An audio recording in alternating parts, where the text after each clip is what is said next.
Shalom, shalom. This is Prophets of Awakening.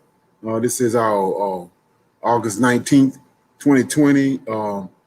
And this is what we're going to be doing tonight is we're going to be dealing with episode 8 of our Uncomfortable Conversation with a Non-Messianic Hebrew Israelite. And we're dealing with the transatlantic slave trade. Who are the people that was involved in the transatlantic slave trade? And so with that being said, we're going to go into, we're going to do a moment of silence, recognizing our Redeemer, our Savior, and all that he's doing in these last days to deliver us from the lands of our oppressors. And then we're going to go into a prayer, and then we're going to go into the conversation.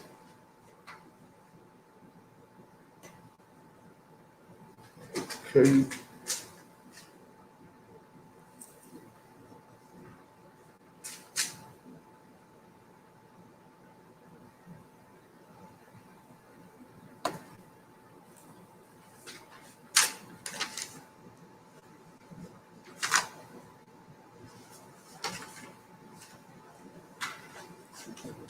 Okay. Oh Lord, I pray unto the Lord my God, who make our confessions, O Lord, the great and dreadful God, keeping covenant and mercy with them that love thee, and them that keep thy commandments. O Lord, righteousness belongeth unto thee, but unto us a confusion of faith, as it is this day, to the men of Judah, and unto the Israelites, and unto the inhabitants of Jerusalem, and unto all Israel that are near and that are far off, through all the countries whither thou hast driven us, because of our trespass, that we have trespassed against thee. As it is written in the laws of Moses, all this evil is come upon us in the land of our captivity, here in the Americas, in the Caribbean, Great Britain, and Africa. O Lord, according to all thy righteousness, I beseech thee, let thy anger and thy fury be turned away from thy city, Jerusalem, and thy people, and thy holy mountain. O Lord, hear this prayer, cause thy face to shine upon thy sanctuary and thy people for your sake. O Lord, open thine eyes and incline thine ears to hear, and behold our condition. O Lord, hear. O Lord, forgive. O Lord, hearken and do. Defer not for thine own sake. O my Lord, for thy people and your land needs you desperately at this hour. Peace be unto you. Okay, like I said, the topic today is about the transatlantic, the people of the transatlantic slave trade, identifying them, because it's a must that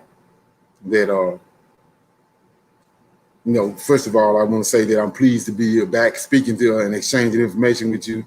The times that we as Hebrew Israelites are living in, or they were prophesied by our forefathers thousands of years ago. And so it's of the utmost importance that we understand the scriptures and dissect them, because our very lives and our deliverance depend upon it. And with that being said, I want to do like I did before, because of the severity of the situation is so dire. I got to present this red pill, this blue pill to you again before I get started. So I'm gonna read it. I'm quite sure everybody's familiar with this red pill and blue pill, but it says you can take this blue pill, and the story ends. You can go to another channel or whatever, and you wake up in your bed and believe whatever you want to believe. Say, or you can take the red pill and you'll stay in Wonderland, and then me and the people here at Prophets of Awakening will take you into the rabbit hole, and you'll see how deep the rabbit hole goes. And so, with that being said, I'm over here, and you can embrace it. With the red pill, you can embrace what's being said here and what's been said on these previous episodes. You can embrace it, and some of it is painful. And the truth is, the reality of it, what's being unveiled is painful. Or you can take the blue pill and remain in bliss and ignorance and in an illusion. And I have to make a point to I'll make that offer to you, to let you know that it's nobody's trying to coerce you or trick you or whatever it is that you think that it may be happening. It's just that like I said before earlier, our forefathers prophesied everything that's going on today. The scriptures tell you it's not a leaf that's going to fall to the ground that the Most High Lord of Hosts doesn't know about. So, and that's including the transatlantic slave trade. It's a truth and it's a proper understanding to all the events that surround the transatlantic slave trade, and that's what we're going to deal with today. So, with that being said, I want to read something. I'm gonna go off the camera. I want to read something. It says, like I said, this is episode 8, and it's about who are the people of the transatlantic slave trade. And let's say in the previous episodes, we discovered some unbelievable things about the scriptures and how the scriptures have been altered drastically. David being the Messiah, Zerubbabel being a prince in Daniel 9:25, and Michael, the archangel, being our savior, the redeemer of Israel.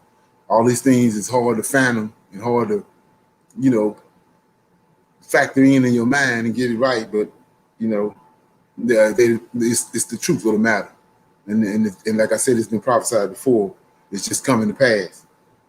I say, and this is being this was the reason I made the offer to you about, the blue and the red and the blue pill. So if we are to uncover who the African Americans are, the people that was brought over on the transatlantic on the ships during the transatlantic slave trade, today they're the African Americans, and we must go to the scriptures.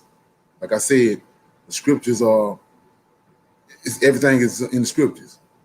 It's revealed by the angels given to our forefathers, the prophets, and then it was revealed to us. So with that being said, let me go ahead and make that plain, because I don't want to think of something I'm saying myself. So when you go to Daniel right quick,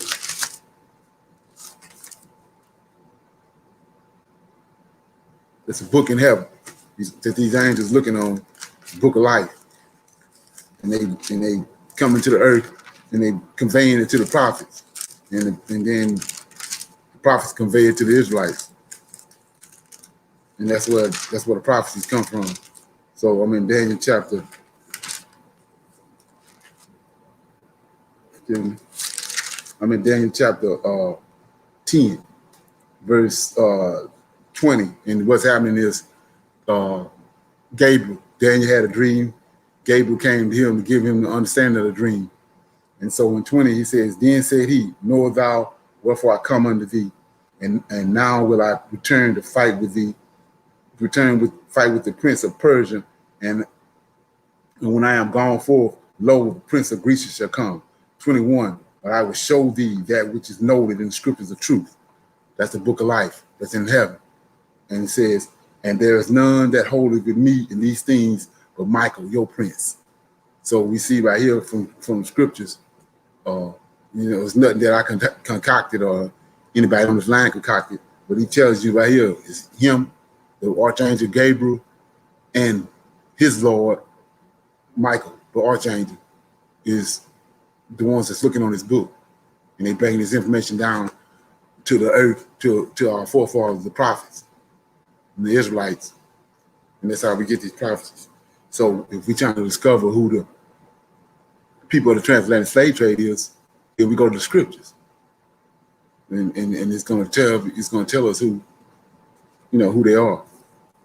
And then, like I said before, once you discover that, you can't sit on your thumbs and don't do nothing. You have to act on it once it's conveyed to you. So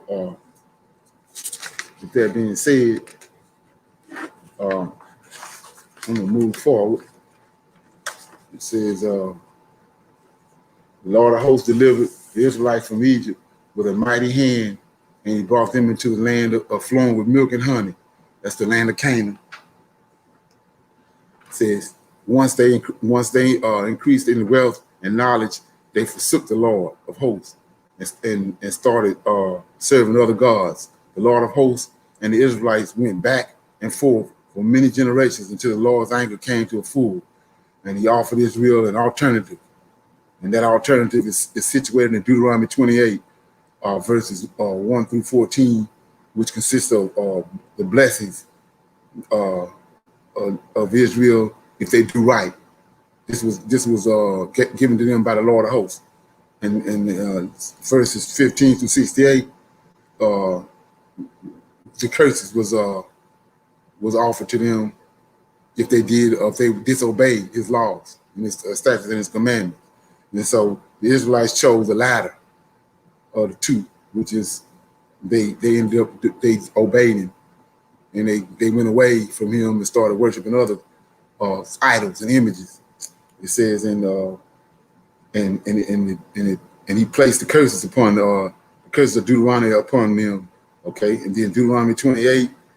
So all that brings us to the point of, you say, why am I dealing with Deuteronomy 28? Well, the objective is to find out who the African Americans were and who the people were that was involved in this tremendous act of against humanity that was done during the transatlantic slave trade. So when you dive into Deuteronomy 28, you get to verses 45 and 46, and I'm gonna read that because of what it's going to do is it's self-explanatory. Let me go to it. Deuteronomy 28.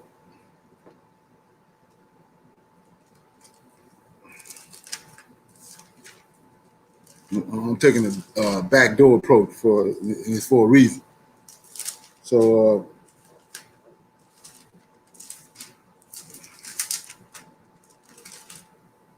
Deuteronomy 28, 45 and 46, it says, moreover, all these curses shall come upon thee and shall pursue thee and overtake thee till thou be destroyed, because thou hearkenest not unto the voice of the Lord thy God to keep his commandments and his statutes which he commanded thee, and they shall be upon thee for a sign and for a wonder, and upon thy seed forever.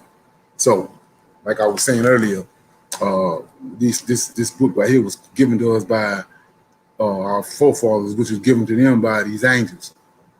And so we're trying to find out through these curses, do they line up with what happened to the people in the transatlantic slave trade?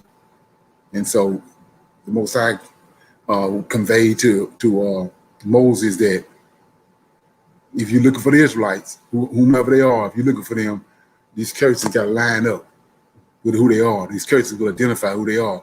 He says in 28 and 46 that they shall be upon thee, our forefathers, and thy seed forever. So if you're looking for them, you gotta do a comparison and contrast with whatever nation of people you're dealing with, and look at their history and look at these curses, and if it line up, then you can identify who the Israelites were. So we're gonna do that, and I'm gonna. It says. So it says, I'm gonna reiterate something. It says that it states that Deuteronomy 28, 45, 46 says, it states that all the curses of Deuteronomy will be upon the Israelites wherever they are until the end, throughout all their generations. So that's precise. So if you're looking for them and they're still on the earth, these curses are gonna be on them.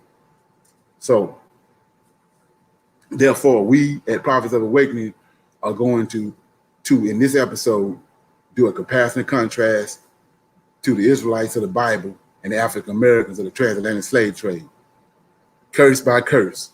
All right, let's do it. So what I'm gonna do is give me a minute to set my little thing up.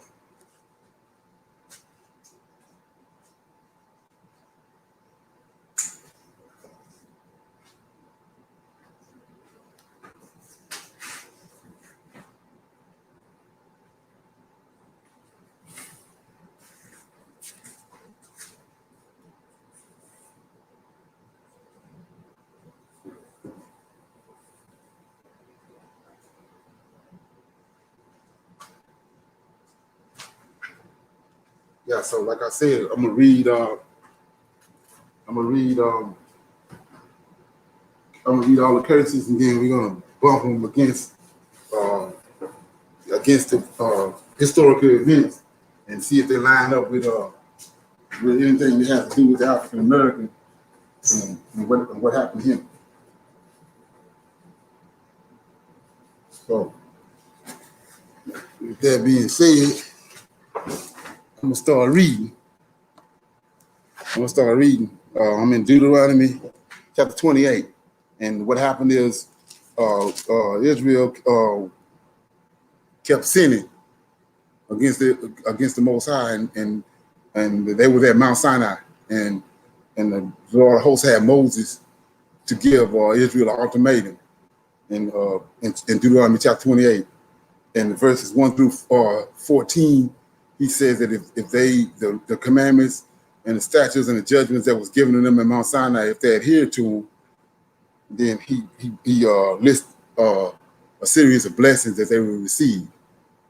But because we trying to find out who the Israelites are today, we're dealing with 15 through 68. It's the curses, and it says that if they would not adhere to his voice and do all that he commanded them, then he was going to put these curses on them. And we know that they didn't. They went contrary to what he had told them, so he put the curses on them. So we're going to start reading these curses and do a comparison and contrast. So it says, but it shall come to pass, if thou wilt not hearken unto the voice of the Lord thy God, to observe to do all his commandments and his statutes, which I command thee this day, that all these curses shall come upon thee and overtake thee. Cursed shall thou be in the city, cursed shall thou be in the field, cursed shall thou be thy basket and thy store, cursed shall be the fruit of thy body and the fruit of thy land, and the increase of thy king and the flocks of thy sheep. Cursed shall thou be when thou comest in, cursed shall thou be when thou goest out. The Lord shall send upon thee cursing, vexations, rebuke, and all that thou settest thine hand unto for to do, until thou be destroyed, and until thou perish quickly because of the wickedness of thy doing, whereby thou hast forsaken me. The Lord shall make the pestilence cleave unto thee, until he have consumed thee from off the land, whether thou goest to possess it. The Lord shall smite thee with a consumption, and with a fever, and with inflammation, and with extreme burning, and with a sword, and with blasting, and with mildew, and they shall pursue thee until thou perish. And thy heavens that is over thy head shall be brass, and the earth that is under thee shall be iron. The Lord shall make the rain of thy land powder and dust. From heaven shall it come down upon thee until thou be destroyed. The Lord shall cause thee to be smitten before thine enemies. Thou shalt go out one way against them, and flee 7 ways before them, and shall be removed into all the kingdoms of the earth. And thy carcass shall be meat unto all the fowls of the air, and unto the beasts of the earth, and no man shall fray them away. The Lord shall smite thee with the botch of Egypt, and with the emerods, and with scabs, and with itch, wherefore thou canst not be healed. The Lord shall smite thee with madness and blindness and astonishment of heart. And thou shalt grope at noonday, as thou gropest, as the blind gropeth in darkness, and thou shalt not prosper in thy ways, and thou shalt be only oppressed and spoiled evermore, and no man shall save thee. Thou shalt betroth a wife, and another man shall lie with her. Thou shalt build a house, and thou shalt not dwell therein. Thou shalt plant a vineyard, and shalt not gather the grapes thereof. Thine ox shall be slain before thine eyes, and thou shalt not eat thereof. Thine ass shall be violently taken away from before thy face, and shall not be restored to thee. Thy sheep shall be given unto thy enemies, and thou shalt have none to rescue them. Thy sons and thy daughters shall be given unto another people, and thy eyes shall look and fail with longing for them all the day long, and there shall be no might in thy hands. The fruit of thy land and all thy labor shall a nation which thou knowest not eat up, and thou shalt be only oppressed and cursed always, so that thou shalt be mad for the sight of thine eyes, which thou shalt see. The Lord shall smite thee in the knees and in the legs, with the sore botch that cannot be healed, from the sole of thy feet unto the top of thy head.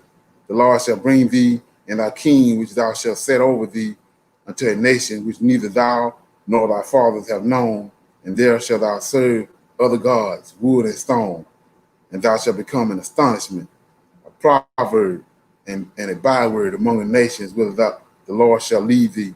Thou shalt carry much seed out into the field, and shall gather but little in, for the locust shall consume it. Thou shalt plant vineyards and dress them, but shall neither drink of the wine nor gather the grapes, for the worm shall eat them. Thou shalt have olive trees throughout all thy coasts, but thou shalt not anoint thyself with the oil, for thine olives shall cast her fruit. Thou shalt begat sons and daughters, but thou shalt not enjoy them, for they shall go into captivity. All the trees and the fruit of thy land shall be locusts consumed. The stranger that is within thee shall get up among thee very high, and thou shalt come down very low. And he shall lend to thee, and thou shalt not lend to him. He shall be the head, and thou shalt be the tail. Moreover, all these curses shall come upon thee, and shall pursue thee, overtake thee, till thou be destroyed, because of thy hearkening not unto the voice of the Lord thy God, to keep his commandments and his statutes which I command thee. And they shall be upon thee for a sign and for a wonder, and upon thy seed forever. I'm going to read that again. And they shall be upon thee for a sign and a wonder, and upon thy seed forever, because thou servest not the Lord thy God with joyfulness and with gladness of heart, for the abundance of all things. Therefore shalt thou serve thine enemies, which the Lord shall send against thee in hunger and in thirst and in nakedness and in want of all things. And he shall put a yoke of iron upon thy neck until he have destroyed thee. And the Lord shall bring a nation against thee from afar, from the ends of the earth, as swift as an eagle flieth, a nation whose tongue thou knowest that thou shalt not understand, a nation of fierce countenance, which shall not regard the persons of old, nor show favor to the young. And he shall eat the fruit of thy cattle, the fruit of thy land, until thou be destroyed, which also shall not leave thee either corn, wine, oil, or increase of king, or flocks of thy sheep, until he have destroyed thee. And he shall besiege thee in the gates until thy high and fenced walls come down, wherein thou trustest throughout all the land. And he shall besiege thee in all thy gates throughout all thy land, which the Lord thy God hath given thee. And thou shalt eat the fruit of thine own body, the flesh of thy sons and of thy daughters, which the Lord thy God hath given thee in the siege, and the straightness wherewith thine enemies shall distress thee, so that the man that is tender among you and very delicate, his eyes shall be evil toward his brother, and toward the wife of his bosom, and toward the remnant of his children, which he shall leave, so that he will not give to any of them of the flesh of his children, whom he shall eat, because he have nothing left in him in siege, in the straightness wherewith thy enemies shall distress thee in all thy gates. The tender and the delicate woman among you, which would not adventure to set the sole of her foot upon the ground for delicateness and tenderness, her eyes shall be evil toward her husband of her bosom, and toward her son, and toward her daughter, and toward her young ones that cometh out from between her feet, and toward her children which she shall bear, for she shall eat them for want of all things secretly in the siege and straightness, wherewith thine enemies shall distress thee in thy gate. If thou wilt not observe to do all the words of this law that are written in this book, that thou mayest fear this glorious and fearful name, the Lord thy God, then the Lord will make the plagues wonderful, and the plagues of thy seed even great plagues, and of long continence, and sore sickness, and long continence. Moreover, he will bring upon thee all these diseases of Egypt, which thou was afraid of, and they shall cleave unto thee. Also every sickness and every plague which is not written in this book of this law, them will the Lord bring upon thee until he be destroyed. And he shall be left in number, few in number, whereas thou were as the stars of heaven for a multitude, because thou wouldst not obey the voice of the Lord thy God. And it shall come to pass that as the Lord rejoiced over you to do you good and to multiply you, So the Lord will rejoice over you, destroy you, and to bring you to naught. And ye shall be plucked from off the land, whether thou goest to possess it. And the Lord shall scatter thee among all people, from one end of the earth even unto the other. And there shalt thou serve other gods, which neither thou nor thy fathers have known, even wood and stone. And among these nations shalt thou find no ease, neither shall the soles of thy feet have rest. But the Lord shall give thee there a trembling of heart, failing of eyes, and sorrow of mind. And thy life shall hang in doubt before thee, and thou shalt fear day and night, and shalt have no assurance of thy life. In the morning thou shalt say, would God it were evening, and at evening thou shalt say, would God it was morning, for the fear of thine heart wherewith thou shalt fear, for the sight of thine eyes which thou shalt see. And the Lord shall bring thee into Egypt again with ships, by the way where I spake unto thee, thou shalt see it no more again, and there ye shall be sold unto your enemies for bondmen and bondwomen, and no man shall buy you. So these are the curses that I just read that is upon the Israelites, whomever they may be. So what we're going to do is we're going to go into some of these curses, some of the obvious ones, and then we're going to do a comparison contrast with the plight of the African American. So what you see behind me is some of the curses of Deuteronomy 28. We see right here, Deuteronomy 28 and 48 says,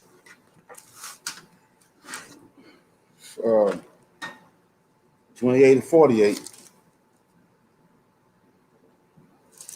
Let me read it. It says, therefore shalt thou serve thy enemies with which the Lord thy God shall send against thee in hunger and in thirst and in nakedness and in want of all things, and he shall put a yoke of iron upon thy neck until he have destroyed thee. So we see right here, it's very hard to figure out. See, you see the yoke of iron all on the African American, our forefathers that was brought over here. Got a yoke of iron on, can't get around it. So when we get over here to Deuteronomy, you see the yoke of iron right here. And you see right here, up here we got the yoke of iron. Okay, and so then let me give some more images right quick.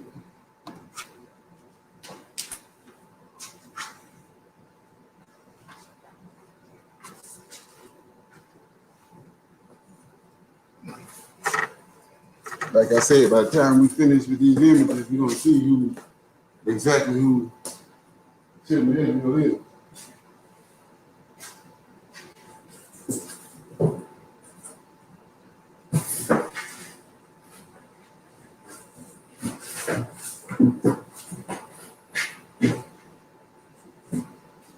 Okay.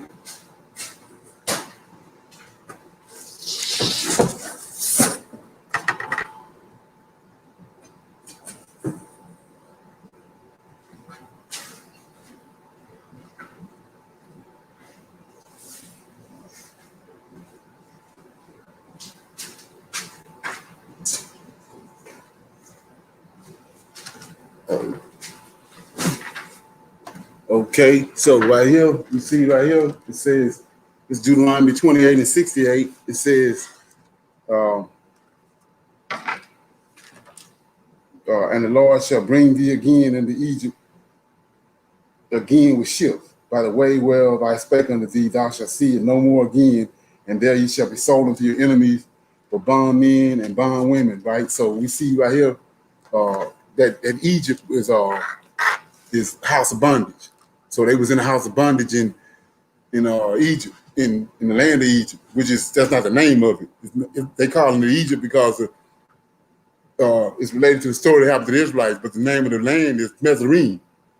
So so a house of bondage came about because of the plight of the Israelites.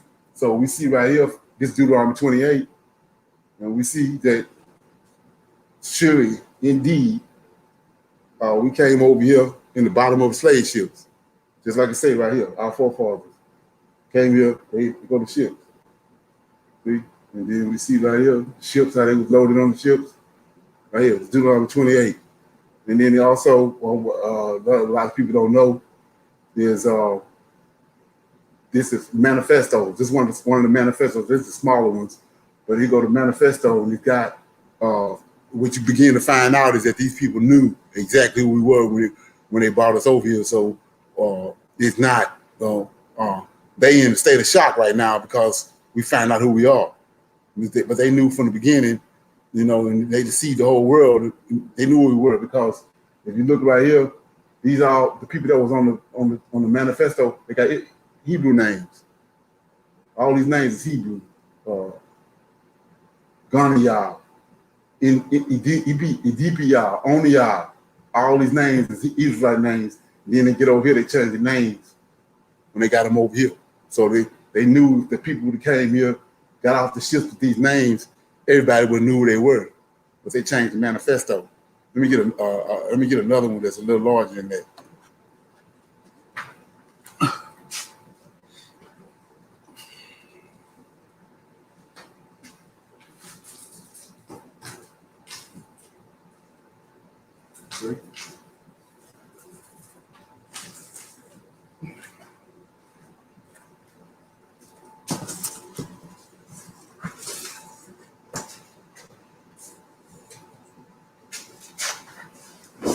Okay. Yeah, so see, he got a larger one. And so we see right here, they got Israelite names. And you can go on, it's called voyages.com. Go on there and they got listing after listing of those manifestos. All these, they got Hebrew names. They knew exactly who we were. Even show you where they went to over here, place where they were taken to. And so they knew beyond a shadow of a doubt who we were. We just not finding out. And that's one of the reasons why I figured I wanted to go back and revisit this right here. Put it as part of you know, as one of these episodes, you know, because a lot of people didn't know that. So right here we know that Shadrach, Meshach, and Abednego, that wasn't their names. That was their slave names in Egypt, in Babylon. Their real names was over here: Daniel, Hananiah, Mishael, and Azariah. That's their Israelite name, just like over here. And then they went into captivity because we accustomed to captivity. We see right here, their names are changed. Well, they were changed right here. So we see that. And then, like I said, I read Deuteronomy 28 and 68. He said we're gonna go into captivity on ships. Well, they go to ships right here. Can you see that? Look at that. Yeah, they got them stacked in there. And then we see in Deuteronomy 28 and 64, it says, you get it? Okay. 28 and 64 says, and the Lord shall scatter thee among all people from one end of the earth even unto the other, and there you shall serve other gods which neither thou nor thy fathers have known, even wood and stone. So we see right here the scattering. How they got scattered. See where they at? It's the West Coast, Africa. We're gonna get into that in a minute. But they came over here, they always right here on the West Coast of Africa, and then they were scattered to the Caribbeans, to the Americas, to Great Britain, to all different parts of the world, right here. And they went by ships. Just like Deuteronomy 28 and 64 said. And so, like I said right here, we got the conditions of what happened in slave ships. It says harsh, cramped, no headroom, nasty and dark. Ships were big, had big decks, held hundreds of slaves. Slaves were chained down to the ship. So all this was already prophesied by Moses. And he got it from the angels and he gave it to our forefathers. And like I said, it's right there in the book. So what we're doing right now is identifying who the African American is without a doubt. So we can move forward with this with this episode and uncover the truth. So I'm gonna put up some more images right quick.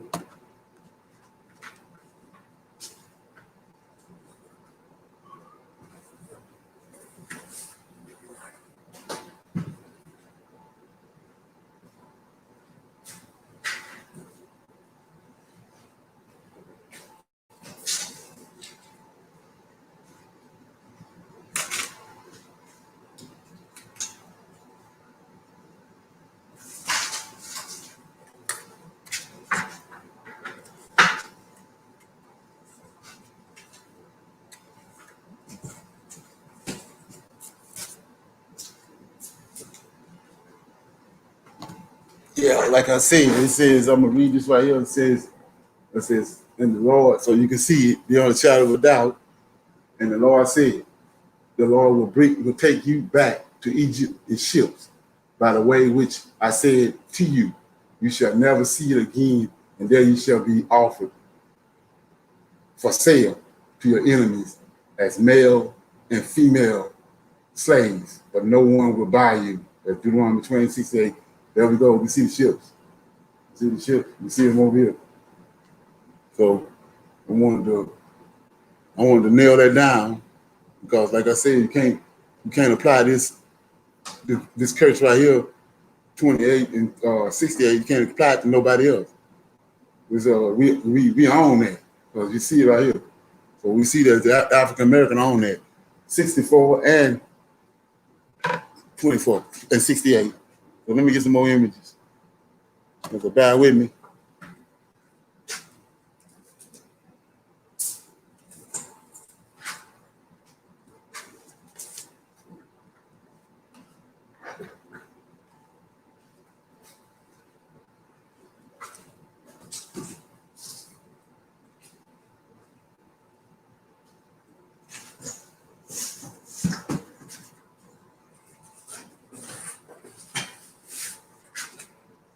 Yeah, so we noticed that everybody that went to that had history class, that took history in high school, we see all these images of Negroes in the history books of Negroes for sale all over the place. We see it all through the history books. Well, we're going to get down to the bottom of it today. So, see right here. I'll show you the images.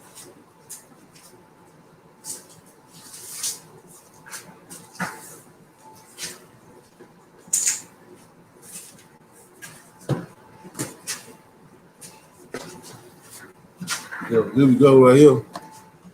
You see right here. We see all we was taught this in history in the high school, history books, even in college. It says Negroes sell. So we see that we just identified Deuteronomy 28 and 68, and he says that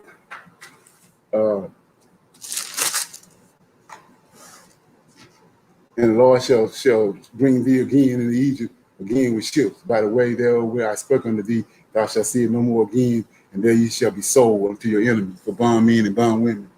Here we go. Negroes. Notice what they're saying? Negroes to sell. See it over here. Negroes to sell, right?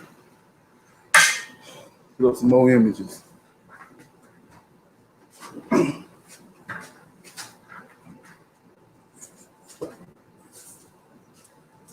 You see Negroes to sell. So, like I said, we looking at this and we cementing it down. It's got Negroes to sell. So why are they saying Negroes? Give me a minute.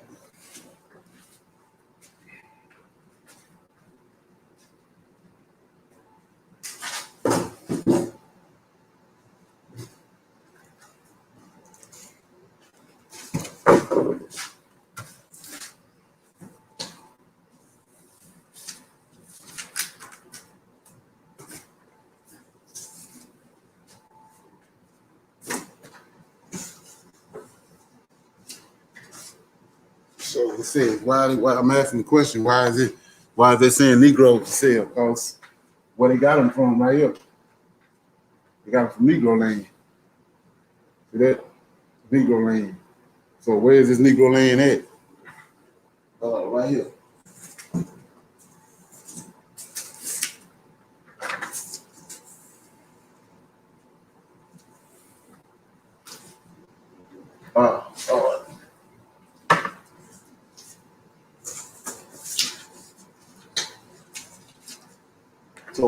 So why they saying Negroes for sale? Well, go back to what happened right here. This is where Israel right here. So they was ran out right here, and they fled. And notice where they went. They're showing you where they went. They ended up over here. The prophecy, Deuteronomy 28, hadn't happened yet, but the Most High setting it up. So they fled all different directions, like he said. They're gonna flee in all different directions. They left, and they all ended up down here. This Negro land I showed you over here.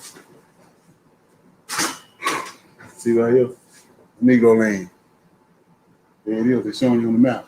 So that's why they're saying Negroes for sale, because they got them from Negro land. And then we can see over here that they was Israelites. They fled from Israel, and they ended up over here in this place called Negro land. And then the curses of Deuteronomy, some of the curses of Deuteronomy 28 caught up with them. And then Deuteronomy 28, the ships came. And like I said, everybody that know anything about this know that their brother, Esau, came with the ships. The Edomites came with their ships and then scattered them. They used those ships during the transatlantic slave trade to scatter them all over the place. But like I said, it's no coincidence that they call them Negroes up here. You know, they call them Negroes because they got them from Negro land. You know what I'm saying? Right here. They got them from Negro land. So, like I said, when you start looking at that, you see that African American, the ones that was brought over here in 1619 all the way up until today, and there's people that's here today, the descendants of those people are none other than the Hebrew Israelites of the Bible. So, and like I said, we can go from one curse to the next curse to the next curse, and it's going to show you all up and down who we are. So now with that being established, I want to go somewhere else really right quick.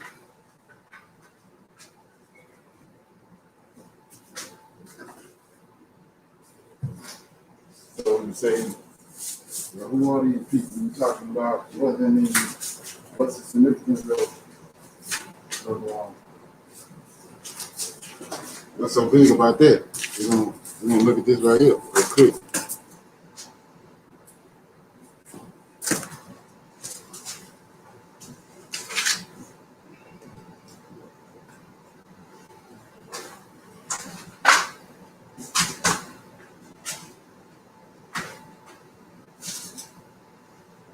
Okay.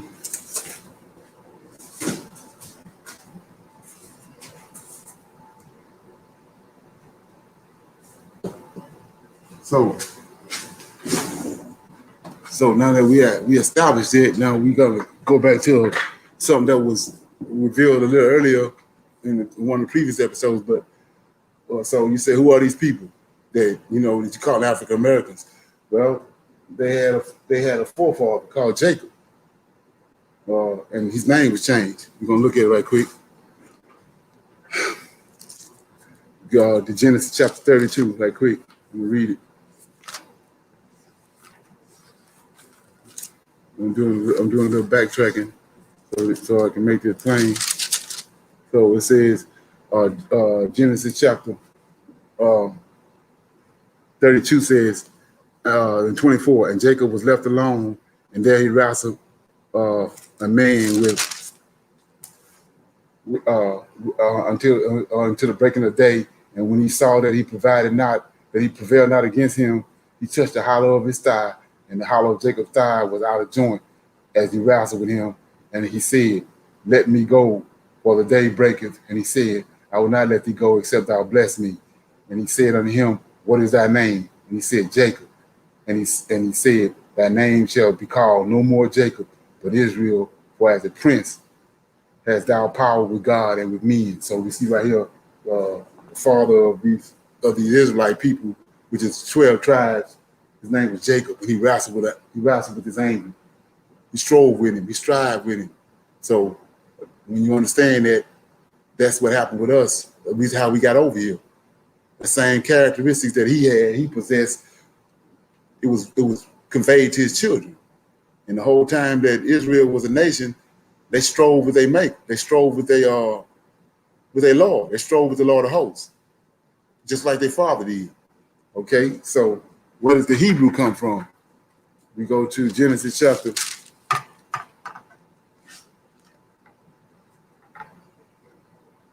And like I said, this is important. The reason why I'm showing it to you, because you understand, it's gonna make you understand a little more.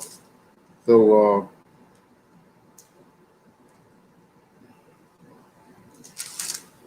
I'm in Genesis chapter 10, verse 21. It says, unto Shem also the father of all the children of Eber.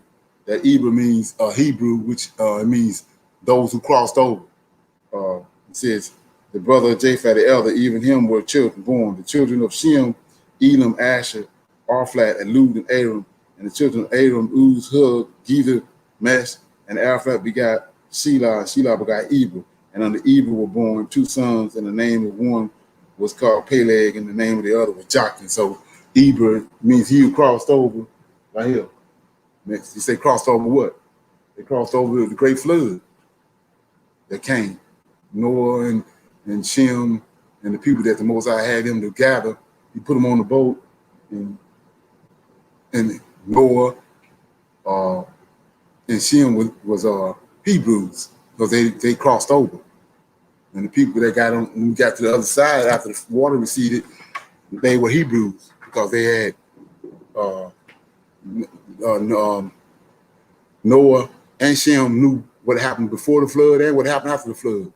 And so just like this, the spirit that was on this man, it was transferred to the children as far as striving with their maker. The spirit on this man right here, and Shem, Noah and Shem, was passed on to the people after the flood. And that's how you get the word, you get situated. That's how you get the word Hebrew Israelite right here. Hebrew Israelite. And that's who we are. People, African American, are Hebrew Israelites. And so, with that being said, we're gonna move forward. But I gotta change my images up.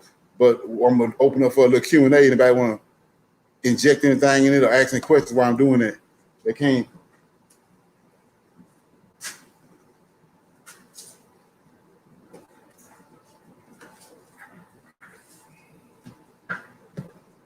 Okay. Shalom, shalom. Okay. Okay, Leonard, when you say that the spirit of Noah and Shem was transferred to us after the flood, that was the spirit of what? This, That's their countenance. The way their countenance was that they were the children who crossed over on the flood. They crossed over from the age that lifestyle that was going on before the flood. It was transferred to the children after the flood. And from Shem and Noah all the way to Abraham and Isaac. Because Abraham and Isaac was Hebrews, but Abraham and Isaac wasn't Israelites. okay. Their son Jacob was an Israelite. So that's how you get the Hebrew Israelite. Okay. Right. Okay. All right. Thank you. Okay.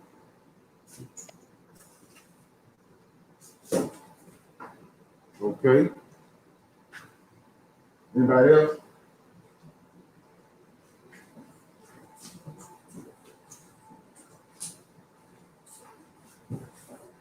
No more questions?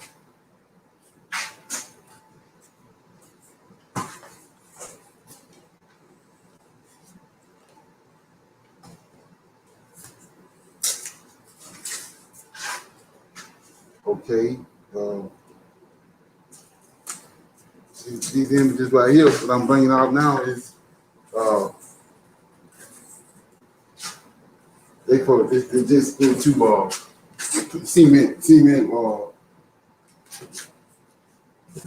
what we're dealing with. Here we go. Yeah. So like I said, Hebrew Israelites, and here we go right here. These people that came over here on the transatlantic slave trade ascended from these people. You see right here, this is one of our forefathers before the flood. Enoch, and this Abraham. We know who Abraham is. Abraham is Isaac's father, and he's Jacob's grandfather. And then King David. All these. So what you begin to find out is that because we don't know that, we think that we just some kind of nomadic people that come up out the desert somewhere and don't have no history. But what you're going to find out is that we have some dynamic people that's tied to our lineage, and not only that, we caught up in some curses.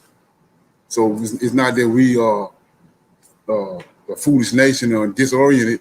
It's just that we have it's prophecies that's on us pertaining to the curses, and these prophecies and these curses have to play themselves out. And so, and my reason for showing you these some of our patriarchs is to let you know that we're not just some people that came up out of nowhere that ain't about nothing. So here go Moses.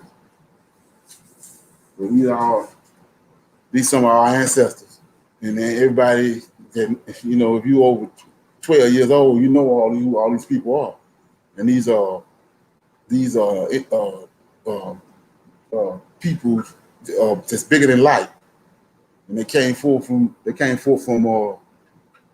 our lineage, our forefathers, our lineage, and a lot of the reason why we don't know a lot of this is because, like I said, we've been tricked and fooled and bamboozled, and we so far away from our culture and our homeland. Like I said, Deuteronomy 24 and 64, he tells us right here that he says that let me get it.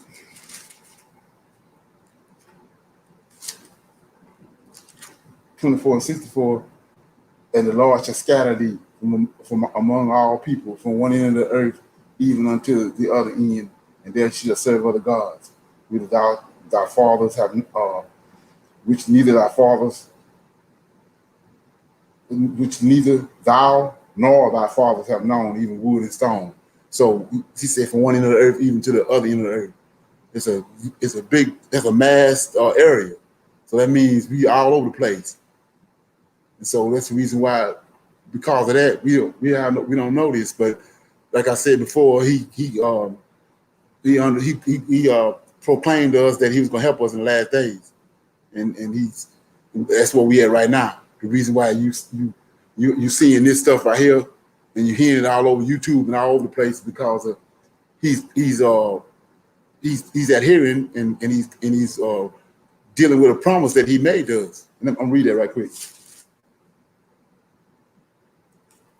And like I said before, from this day forward, if you didn't know it, you know it now, that the African American that's in America that was brought over here from 1619 until today are Hebrew Israelites. And the Hebrew Israelites are the people of the book that the God of the Bible, the God of the Old Testament, says he loves, that he says is the apple of his eye. So you have to understand that. So what I'm gonna do is move a little further. What I want to deal with now is some of the reasons why one of the major reasons why we don't. A lot of this stuff is not known to us is because of, like I said, first of all, they gave us a New Testament, and it had nothing to do with us. They gave us a new God, like he said right here in Deuteronomy 28. He says, 64, and the Lord shall scatter thee among all nations from one end of the earth even to the other, and there you shall serve other gods. So we're not going to serve the God that's in the Old Testament, that's in the Tanakh. We're not going to be dealing with him. He hid his face from us. And then he says, And among these nations shall thou find no ease, neither shall thy soles of thy feet have rest. But the Lord shall give thee there a trembling of heart, a failing of eyes, and sorrow of mind. Right? And so that's one of the reasons why we don't know this stuff. But we're gonna go a little further into it. And let me get some more images. So if you have somebody have a question or some response or whatever, they can say it while I'm doing this.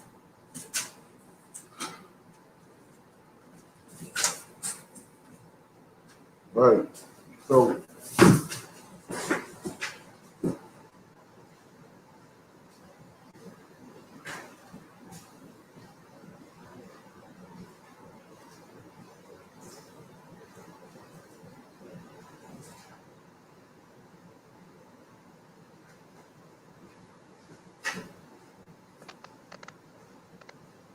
Shalom, shalom. okay.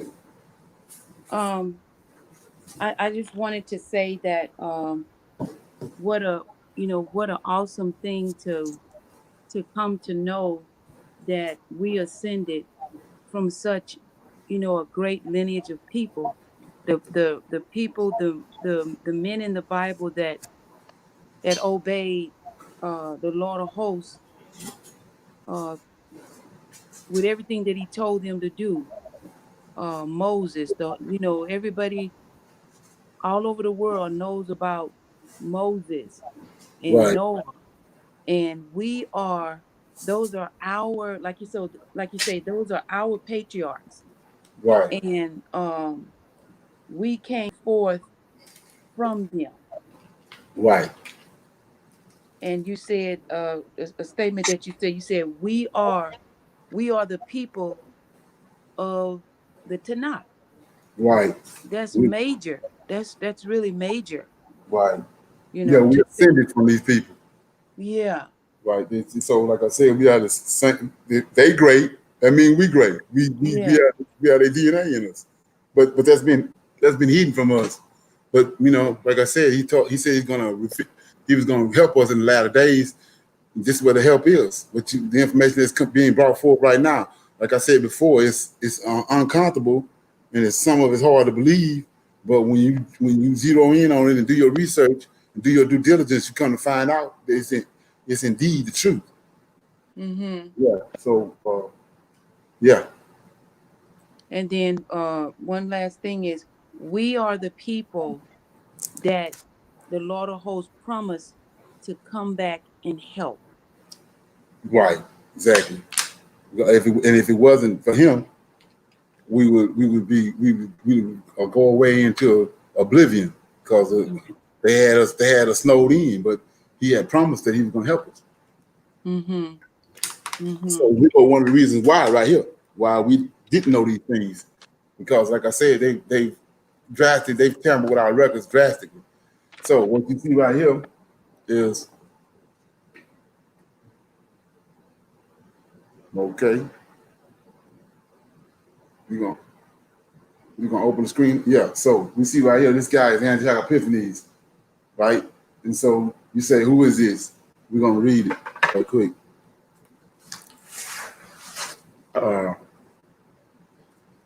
We in Daniel.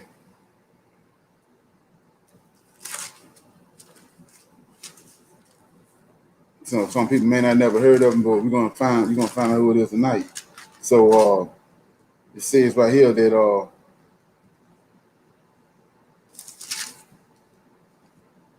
Daniel had a dream in Daniel chapter 8, and he was he saw a dream of a ram and a he goat. And so when you understand that it's four beasts that's supposed to come upon the earth, the four beasts, and he said that the first one was the Chaldeans, the second one was the Medes and Persians, the third one was the Greeks, and the fourth one was the Romans. And so Daniel had the vision from verses 1 through 14 and didn't understand them. And so Gabriel came to him in verse 15 to break down the understanding of it. And that's what we're going to read. It says, and it came to pass, and they understand that Daniel is in captivity in Babylon. So in the second beast, doing the Medes and Persians, just came on the scene. It says, and it came to pass when I, Daniel, had seen the vision, saw for the meaning, then behold, there stood before me the appearance of a man. And I heard a man's voice between the banks of the Uriah, which called and said, Gabriel, make this man to understand the vision. So he came near where I stood, and when he came, I was afraid. I fell upon my face. But he said unto me, understand, O son of man, for at the time of the end shall be the vision. Now, as he was speaking with me, I was in a deep sleep on my face toward the ground, but he touched me and set me upright. And he said, behold, I will make thee know what shall be in the last end of indignation, for the time appointed, the end shall be. So what we have to do right here, because it's of the utmost importance to understand how we ended up in the bottom of the hulls of slave ships, and how we ended up over here with yokes of iron around our neck and getting the hell beat out of us with whips. So he says in verse 17, so he came near where I stood. And when he came, I was afraid, and I fell upon my face. And he said unto me, understand, O son of man, for the time of the end shall be the vision. So what you would think is, when he said the time of the end, he's talking about the end of the world, but he's not. Israel, the Most High went and got these Israelites, our forefathers, from Egypt. And he brought them to where he dwells at, which is Mount Zion. He brought them there, he took them into himself. He inherited them. That's how we know it's not Yah. The Lord of hosts inherited them. And he brought them to where he was at. And when we started this class, he gave them an ultimatum. He said, I'm going to take you to a land of milk and honey. When you get there, either you can adhere to these laws and statutes that I gave to you through my prophet Moses and receive the blessings from Deuteronomy 28, 1 through 14, or you can disobey me and go contrary to what I told you and receive the curses. Deuteronomy 15 through 68. And they chose to be disobedient. And so the curses came. So what he's talking about, they are a nation. And he gave them their own land. And he said that if they didn't adhere to what he was doing, he was going to take away that. He's going to take away he's going to take them out of the land, drive them out of the land, and he was going to take away their inheritance. And so this is what we witness. So he's saying what he's talking about in Daniel chapter 8 and 17, the time of the end of them as a nation. He's not going to allow them to exist as a nation no more because they were disobedient to him. That's what these curses is about. So you have to understand it's not the end of the world he's talking about. And we're going to see that in a minute. So 18. Now, as he was speaking with me, it's Daniel 8 and 18. Now, as he was speaking with me, I was in a deep sleep on my face toward the ground, but he touched me, set me upright, and he said, behold, I will make thee know what shall be the last end of indignation, for at the time appointed, the end shall be. So the end of the time appointed for the end is the end of Israel as a nation. And the indignation is, or like I said in the beginning of this episode, is that he went back and forth with Israel. They striving with him, just like their forefathers did. He had to hit Jacob on the hip to get him off of him, and he lived the rest of his life because he strove with the Lord of hosts. And it's like I said, so the only way to get him off of him, he had to knock his hip out of joint, rather than kill him. So the children doing this too. They back and forth struggling with him. So his indignation, his indignation with them, he tired of dealing with them. They back and forth. So he brought the nation of Israel to an end. But what has happened to us is we've been lied to about when did this happen. And so we're gonna continue to keep reading. So, like I said, these angels are giving us the information, and they're reading the book that's in heaven. So if you're gonna listen to some mega pastor or somebody it's in one of these Ivy League schools, or you're gonna listen to the angels that's come from heaven, that's got a book up there, and he's looking at it. And he says, 20, the ram which thou sawest having two horns are the kings of the Medes and Persians. That's the second beast. You got to remember that. The second beast. And the rough goat is the king of Grecia, and the great horn between his eyes is the first king. So that's the third beast. Daniel is right now enter into the second beast because Cyrus getting ready to come on the scene. And so, and the Greeks are the third beast. Then he says 21, and the rough goat is the king of Greece, and the great horn is between his eyes is the first king. Then 22, now that being broken, where 4 stood up for it, 4 kingdoms shall stand up out of that nation, but not in his own power. He's still talking about the third beast out of that nation.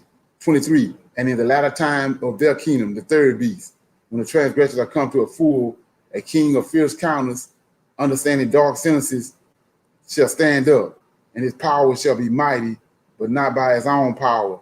He shall destroy wonderfully, and he shall prosper, practice, and he shall destroy the mighty and the holy people.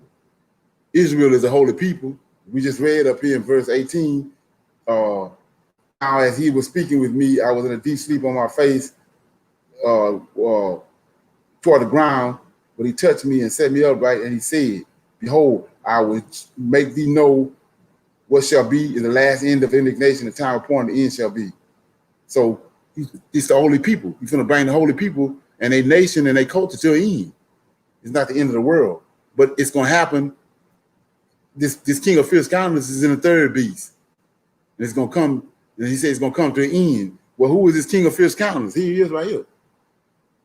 Antiochus Epiphanes. This is the guy that brought Israel to an end. Not Vespasian and Titus and Vespasian, but it's this guy right here, Antiochus Epiphanes, the nation of Israel. So you say, well, what you talking about? I had just read over here in the curses. Let's go to the curses right quick. We're gonna do a comparison and contrast with what I just read in Daniel chapter 8. In Deuteronomy 28, it says, the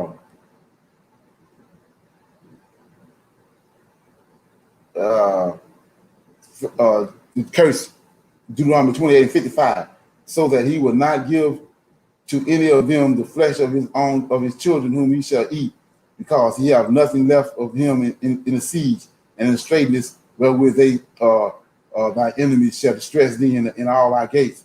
And a tender and delicate woman among you, which would not adventure to set the sole of her foot upon the ground, the delicateness and tenderness, her eyes shall be evil toward her husband, and her bosom, and toward her son, and toward her daughter, and toward her young ones that cometh out from between her feet, and toward her children, which she shall bear, for she shall eat them for want of all things secretly in the siege, and straightway wherein thy enemies shall distress thee in the gates. So what I want you to understand is that the Gentiles is our enemies, and the Greeks are Gentiles.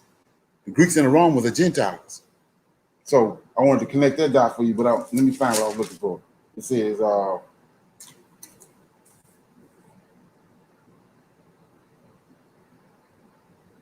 right here, 49 says, the Lord shall bring a nation against thee from afar, from the ends of the earth, as swift as the eagle flieth, a nation whose tongue thou shalt not understand. So when you understand that, when Daniel explained to you who the third beast is he saw the animals, and he also saw it with metals. But when he saw the animals, it was a leopard, and we know how fast a leopard is. And not only did the leopard it was a leopard, but he had 4 wings on his back, so that make him even 10 times faster and swifter than what he was. He a leopard already, the fastest animal on the planet, and then he got 4 wings on his back. So he tells you right here, the Lord shall bring a nation against thee from afar, from the ends of the earth, as swift as the eagle flieth, a nation whose tongue thou shalt not understand, a nation of fierce countenance, which shall not regard the persons of old, nor show favor to the young. And he shall eat the fruit of thy cattle and the fruit of thy land until thou be destroyed, which also shall not leave thee neither corn nor wine or oil, or the increase of the king or the flocks of thy sheep until he have destroyed thee. And then you go back to Daniel chapter 8, and they did all this. He says, 23, and in latter times of their kingdom, the Greek kingdom, when the transgressors are come to a full, a king of fierce countenance. We just read it over here. He says, a nation of fierce countenance, right? Come back. nation of king of fierce countenance and understand dark sentences shall stand up, and his power shall be mighty, but not by his own power. And he shall destroy wonderfully and prosper in practice, and he shall destroy the mighty and the holy people. We go back over here to curses. 50, a nation of fierce countenance, which shall not regard the person of the old, nor show favor to the young, and he shall eat the fruit of thy cattle, the fruit of thy land, until thou be destroyed. He just told you they were going. That's what they did over here. He destroyed the holy people. There ain't but one holy people. That's the Israelites. So we see right here it's during the time of the Greeks, and it's this guy, Antioch Epiphanes. And like I said, you come over here and you see it. See that? Show you where he came from. This Ptolemy, Alexander died. These are 4 men right here that took up his kingdom. And there go the little horn that came up out of one of the men right here, Antioch Epiphanes. And he showed up right here. This guy showed up right here over here in Jerusalem. And we're going to look at it. Because you got to understand this. This is when anybody that's watching. So, right here, this is what all these things that he done, what the Antichrist did. Right here. He outlawed Judaism. He looted the temple, the Israelite temple. We're gonna see in a minute that temple in 70 AD was no Israelite temple. So he looted the temple. He put a Greek citadel in the Jerusalem. He persecuted the Israelites. He wasn't Jews. And then, most of all, he caused abomination to make it desolate. Let's look at that right quick. So, like I said, we've identified who the Israelites are, the people of the transatlantic slave trade. But I want to go a little further because there's a lot of things that's happening right now that we need to know that's tied to Israel as a nation. So it says, Daniel 9:25-26 says, I'm gonna read 25. We already dealt with this, but we know that that's Zerubbabel. But it says, know therefore and understand that from the going forth of the commandment to restore and build Jerusalem unto the Messiah, the Prince, shall be 7 weeks, 62 weeks, and the street shall be built again, and the wall in troublesome times. We dealt with all that. We know that that's Zerubbabel, and we know that Cyrus gave the proclamation for the Israelites to go back from Babylon. That's what that's dealing with. It ain't got nothing to do with the future, because ain't no Israelite temple. This man right here destroyed the Israelite temple. So how is somebody gonna come again and destroy a temple that's been destroyed almost 2,500 years? So we get to Daniel 9:26, and after 62 weeks shall the Messiah be cut off. We know that was Zerubbabel, but not for himself. And the people of the prince that shall come. Here you go, right here. Let's look at it. See, if you're a prince, that means you son of a king. Well, here you go. So listen, it's one of the 4 generals that took out, there go Alexander right here. He died. This the goat. This in Daniel 8. There go the 4 men that took over after Alexander died. They go to King Solicitous. He go to the prince that shall come right here. Antioch Epiphanes. There he is. And look what he's doing. He's going to tell you what he done. And after 62 weeks, the Messiah shall be cut off, but not for himself. And the prince and the people of the prince that shall come shall destroy the city and the sanctuary, and the end thereof shall be with a flood. Until the end, wars and desolations are determined. That's what we're looking at in Daniel chapter 11. King of the south, king of the north, king of the east, all them, they warring. There's wars going on. All that already happened. It says 27, and he shall confirm the covenant with many for 1 week. And at the midst of the week, he shall cause the sacrifices and the oblations to cease. And for the overspreading of the abomination, he shall make it desolate, even until the consummation, and that determined shall be poured upon the desolate. So we see right here, this guy Antioch Epiphanes, we see it up there as his name. His name means that it tells he's going to exalt himself above God. That's what that name means. He was above God. So right here we see the abomination that make up desolate. They're right there in your face. He calls the abomination to make it desolate. There goes the Antichrist. So this is one of the reasons why the Israelite is so blind and thrown off today, right now, because he don't know these things. And that's why I'm taking the time out right now with this uncomfortable conversation to show them to you. So we see right here, they go to abomination and desolation. This man right there calls it. We at the end of the third beast, right? So, and the other one is, let me turn this off. And anybody got any questions or something they don't understand, we can talk about it while I'm changing these pictures. Okay.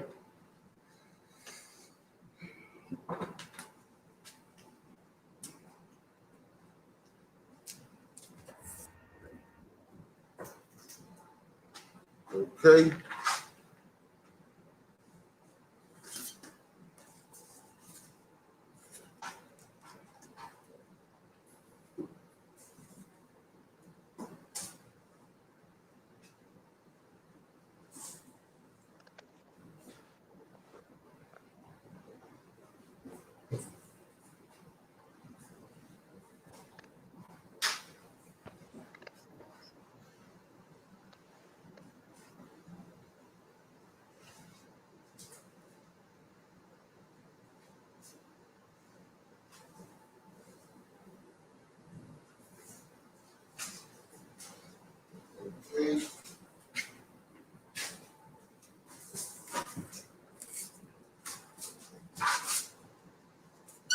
So, like I was saying before, one of the reasons why we don't want to say a lot of this stuff is because, they change the timeline, how everything happened in order to bring in the New Testament. So,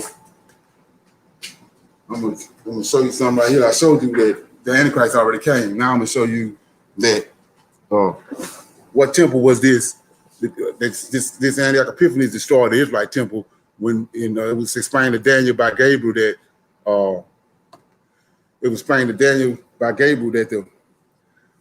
this Antioch Epiphanes, this prince that was going to come, was going to destroy the people, run them out of the land, and destroy it, cause abomination and make it desolate. And then, so we're going to see right here who was these people that was in the land in 70 AD. Well, here go to what happened right here. I'm in Obadiah right quick. These things have to be understood in order to, because like I said, we at the very end, and you gotta understand this. This is one of the reasons why I chose to do this episode 8, was to go ahead and get this out the way and get it up under everybody's belt, so they'll have some more pieces to the puzzle to so they'll know what's going on. Okay, so I'm in Obadiah right quick. I'm gonna read this right. It's only one chapter. So, like I was saying before, Jacob got a brother, and his brother hates him with all-out hatred, and he felt like the land that was given to Jacob, that the Lord of hosts went and got them and brought them to the land of Canaan. He felt like it was his land, but he didn't receive it because he was wicked as hell. He didn't receive the land. So at the time when I just showed you that the Most High said in Daniel chapter 8 that the Israelites were going to get kicked out the land, well, Esau was there to come in and come in when he brought this prince Antioch Epiphanes on the scene. Esau was there with him, and he wanted the land. So we're going to read that right quick. I'm in Obadiah chapter, it's one chapter, verse 10.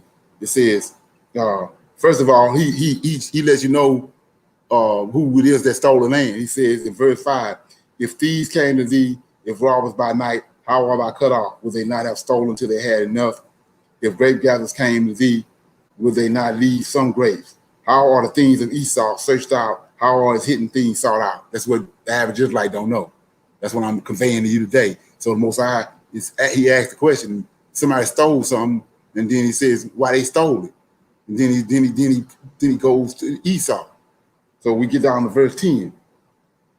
For thy violence against thy brother. So we already know who it is. It's Jacob. Jacob, his brother. He ain't got one brother. Esau. He says, shame shall cover thee, and thou shalt be cut off forever. In the day that thou stoodest on the other side, in the day that strangers carried away captive his forces, foreigners entered into his gates, cast lots upon Jerusalem, even thou was one of them. But thou should not have looked on thy brother in the day of his that he became a stranger. That's when what we just read in Daniel chapter 8, time of the end. When he became a stranger because his territory was taken away, his land. The Most High drove him out. That's part of the Deuteronomy 28, the curses. So when the curses came, Esau was there to steal the land. But it didn't happen when they're telling you it happened. It happened in 143 BC. I'm going to read that in a minute. So he says, but thou should not have looked on the day of thy brother in the day that he became a stranger, neither should thou have rejoiced over the children of Judah in the day of their destruction, neither should they have spoken proudly in the day of their distress. Thou should not have entered into the gates of my people in the day of their calamity. Yea, thou should not have looked on their affliction in the day of their calamity, nor have laid hands on their substance in the day of their calamity. Neither should thou have stood in the crosshairs to cut off those that did escape. Neither should thou have delivered up those that did remain in the day. So when you understand how the Lord of hosts works, he always leave a remnant. He left a remnant of the giants. Argabason. He didn't. All the giants weren't killed. He left a remnant. He's a righteous God. He's a righteous El. So he left. He always leave a remnant. Esau know that. He was raised by Abraham, so he wanted the land. So he killed the remnant right here. The Most High telling him that he killed the remnant. And so we know in verse 11 it says, "In the day that thou stoodest on the other side, in the day that strangers carried away captive his forces, foreigners entered into his gates and cast lots upon Jerusalem. Even thou was one of them." So what lots? Like I said, he felt like that was his land all along. So you say, what lots? Let me show you the lots right quick.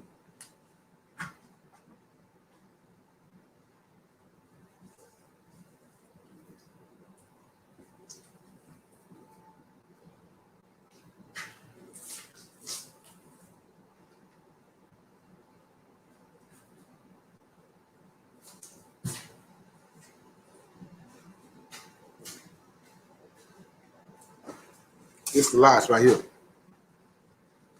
See that? So we just read that. Most High said the time of Israel's nation gonna come to end.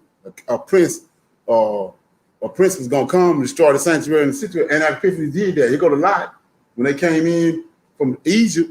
When they came into the land with Joshua as they leading them, they came in and they conquered all this land and took the land by lots. And there's 12 lots for the 12 tribes of Israel. So when Epiphany came in there and with Most High sent him, he running them out. Esau came in and stole the land, the lots, but came in behind them with them. The Greeks don't care about the land, about that, but Esau do. It means something to him, so he came in and stole the land by lot, by the 12 lots. And so what did he do? He named himself by the same name. By each one of the tribes got a name. He named himself by the same name. So from this point on to 70 AD, you got Israelites living in the land. You got Edomites living in the land. The Israelites gone. So where the Israelites at? They over here. Right here. I showed you that right here. They been gone. When the Epiphany came, they fled right here. So I want to show you something. So this is a book everybody know about. Babylon Timbuktu. And he talks about this right here. This very event, this book here. If you don't have it, you should get it. So, but the time off. He got the timeline off. This happened in 143 BCE. I'm going to show you that. So from 143 BCE all the way to 70 AD, these Edomites in the land. Obadiah tells you that. And they posing as Israelites. Now, even to the point where, let me read it right quick. Like I say, some people have heard this, but it's people that haven't heard it. So Daniel chapter 11. Like I was telling you,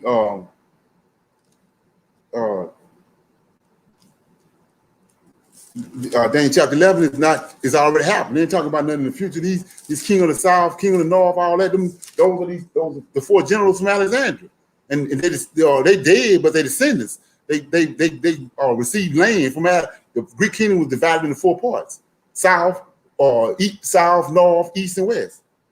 So, like I was saying before, in Daniel chapter 11, it says, verse 14, and in those days and at that time, many shall stand up against the king of the south.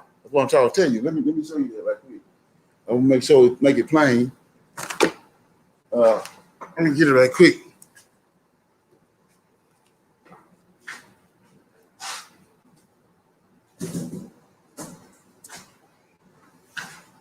See right here?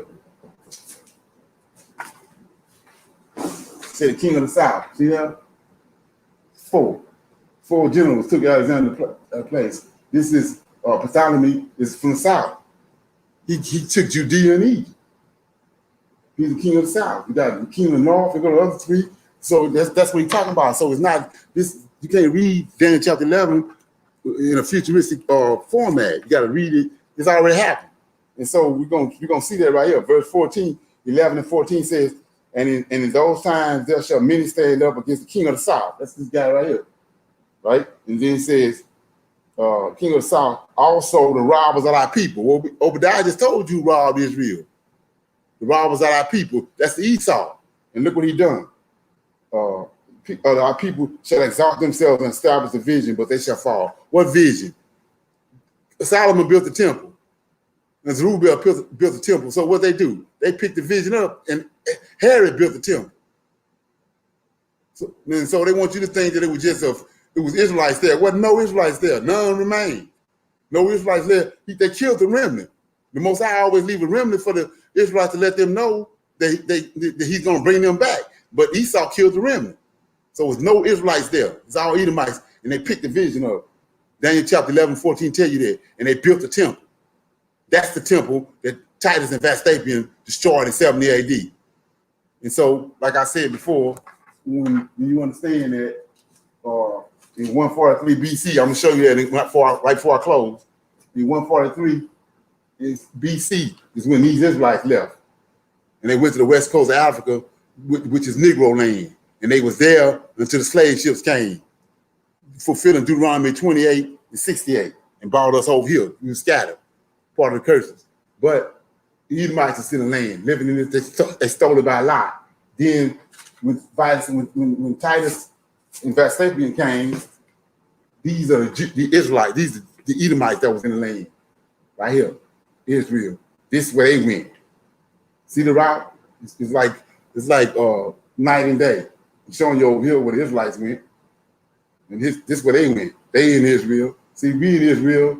When we went here and went down to the Negro land in west of Africa, and these people right here, they went this route. See, they went all up in Europe. They tied to they in league with the Europeans. And then Harris family, Harris lineage was given safe passage. From here, they went straight to Spain. And then you wonder why Spain popped up all of a sudden on the world, in the world history, running everything with the Columbus and the three ships that went out to America, the Nina Pina and Santa Maria. It's these people right here, these Edomites that posed as Israelites. They stole the land and they was living in the land right here. These lots, they was living in the land by naming themselves as the 12 tribe of Israel. And in 70 AD, they was kicked out. And they show you where they went. And that's the dilemma, and that's the reason why up until recently we didn't know who the hell we was, because of these two lies right here. The one I showed you in Obadiah, and the one I showed you in with Antioch Epiphanes in Daniel chapter 8. And so once those two lies are uncovered, then you got a greater understanding, and you understand why we didn't know who we were. And I showed you how they when they brought us over here, they had out, on the manifestos, they had our forefathers had Hebrew names. But by the time they got to America, they had changed their names. And they show you that in the movies where they was beating the hell out of Lamar Burton and changed his name. And we saw how Shadrach, Meshach, and Abednego had those are slave names. Their real names was Azariah and they had Hebrew names. So with that being said, we'll give you one more. Let me see what we had. Okay, yeah, I got a little more time. We'll give you a couple more things. Any comments, any questions? Something nobody don't understand.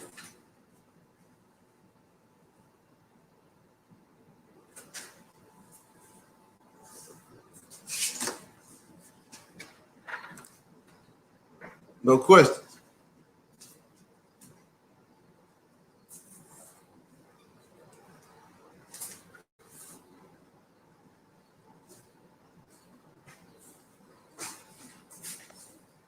Shalom, shalom. Okay. Okay, then so in 143 BC, that was the abomination by Antioch Epiphanes, Right. and he teamed up with Esau, and Right. they ran the real uh Hebrew Israelites, Ran them out. ran them out of the land.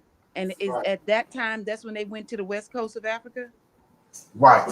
They fled in 143 BC. You know, it's all right there in the this guy Winslow wrote this book, Babylon Timbuktu. Yeah, I But have that book. Mm-hmm. uh, I have that book. you got the timeline off though. The timeline Okay. in 143 BC. After I set these up right here, I'm gonna read right quick. I'm gonna read that part of it. Like I said, I already been established who the African Americans are. I'm just putting some icing on the cake. So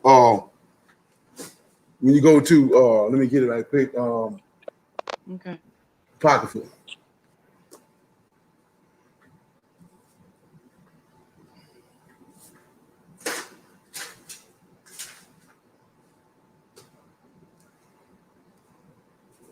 Okay. So I'm in First Maccabees. In case anybody got Apocrypha with them, we're not gonna read all of it. You can read the rest of it, you know, for edification on your own time.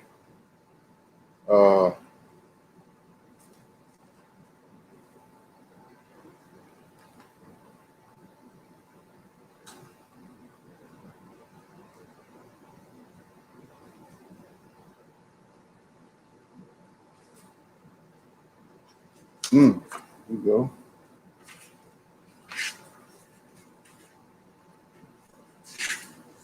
Okay, so I was reading in Daniel chapter 8. Let me read it right quick to tie this together so you understand. It says I'm in 23, Daniel 8:23. And in the latter times of their kingdom, when the transgressors are come to a full, a king of fierce countenance and understand dark sentences shall stand up, and his power shall be mighty, but not by his own power. He shall destroy wonderfully, shall prosper, practice, destroy the mighty and the holy people, and through his policies also he shall cause craft to prosper in his hand, and he shall magnify himself in his heart, and by peace he shall destroy many, and he shall also stand up against the prince of princes, but he shall not, but he shall be broken without hand. So we're gonna go to First Maccabees, and that's a prophecy. Like I say, when you understand how it works, the prophet have a vision. He seek the meaning. The angel show up, giving the meaning, but it has to come to pass also. And what we witnessed in Daniel chapter 8 is the vision and the interpretation, but it didn't come to pass. They don't show you where it came to pass. Where it come to pass in First Maccabees, and it tells you that coming out the gate. It came to pass after Alexander of Macedon, the son of Philip, who came from the land of Chechem, had utterly destroyed Darius. That's the last king of the second beast, the king of the Medes and Persians. That's the ram and the he-goat that he reigned in his stead. And he had before reigned over Greece. And he waged many wars, captured fortresses, slaughtered the kings of the earth, and he made his way to the ends of the earth and despoiled a multitude of nations. The whole earth was silent before him, and he became exalted, and his heart was uplifted. He mustered a very mighty army and ruled over lands and rulers of the heathens, and they paid him tribute. Afterwards, he fell sick. That tells you right there in Daniel chapter 8. It says, And that being, it says 21, and the rough goat is the king of the Greece, and the great horn is the between his eyes is the first king. That's Alexander. We just read. Now that being broken, there were 4 stood up. So Alexander died. It says right here. It says, and let me see, lanes. Let me look at the whole earth was silent before him, and he became exalted, and his heart was uplifted. He mustered a very mighty army and ruled over lands and rulers of the heathens, and they paid him tribute. Afterwards, he fell sick. He was broken and knew that he was going to die. So he called his distinguished servants who had been brought up with him and divided his kingdom among them while he was alive. And Alexander had reigned 12 years when he died, and his servants succeeded him, each in his own dominion. After his death, they all put on crowns and as their sons after them for many years, and they did much evil on the earth. There sprang from them a sinful shoot named Antiochus Epiphanes, the son of King Antiochus. He had been a hostage in Rome, and he became king in the 137th year of the Greek kingdom. So let's look at that. So you get over here, and verse 24, chapter 8 of Daniel says, 23. And in the latter end of their kingdom, when the transgressors are come to a full, a king of fierce countenance shall stand up understanding dark sentences. We see it right here, Antiochus Epiphanes. And there sprang from them a sinful shoot named Antiochus Epiphanes, the son of King Antiochus. He had been hostage in Rome. He became king. See that? He this is the same king over here, understanding dark sentences. 137th year of the Greek kingdom. In those days, there arose out of Israel lawless men who persuaded many, saying, let us go up and make a treaty with the heathen round about. For ever since the time we became separated from them, many misfortunes have overtaken us. And the plan seemed good in their eyes, and some of the people went eagerly to the king, and he authorized them to introduce practices in the practices of the heathen. So let's look at what he did over here. It says 25. 24, and the power shall be mighty, but not by his own power. He shall destroy wonderfully and prosper in practice, destroy the mighty and the holy people, and through his policies. Also, he shall cause craft to prosper in his hand, and he shall magnify himself. So we see over here, he says, the plan seemed good in their eyes, and some of the people went eagerly to the king, and he authorized them to introduce practices of the heathen, and they built a gymnasium in Jerusalem. They don't tell you all this, right? In Jerusalem, and submitted to uncircumcision and disowned the holy agreement, and they alienated themselves with the heathen and became slaves to wrongdoing. Then go down a little further, and it says, we read in Daniel 9, 26, 27, 28, how he caused abomination to make a desert. It says, after subduing Egypt, right, he made a treaty with them for 7 years, 7-year treaty, the one they're talking about in Revelations that already happened. They're saying it haven't happened yet, but it happened right here. After subduing Egypt, he made a treaty with them for 7 years. Then he says, after subduing Egypt in the 143rd year, what I keep telling you, when the Israelites left, this is when they was ran out. Antiochus turned back, came up against Israel, entered into Jerusalem with a strong force, and his arrogance. He went into the sanctuary, took the gold altar, the lampstand. I'm not going to read all that, but he did all that. So where is that at in Daniel? Daniel 9:20. Daniel 9:27 says,